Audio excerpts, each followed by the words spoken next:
Then you look into the historical evidence for the Bible, not just that we have what was originally written, but that what was originally written in the Bible is actually true, including the evidence around Jesus' death and his resurrection. And ultimately, brother, what ended up happening was that I began to see something beyond the evidence of history, beyond the evidence of the text, and even beyond the evidence of the archaeology and the science. And I looked into all these issues. I began to see that it actually speaks to something that's been yearning inside of me.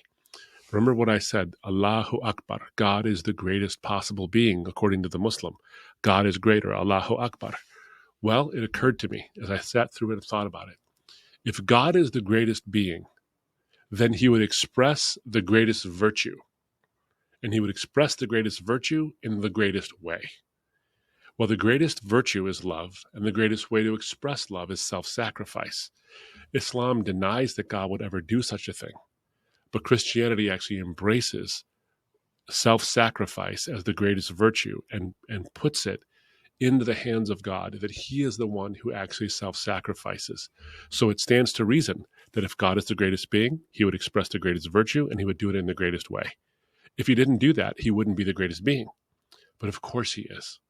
And when I saw that the cross is actually the expression, among the many other arguments I had in favor of Christianity, the cross is the expression of the greatest possible being doing the greatest possible act.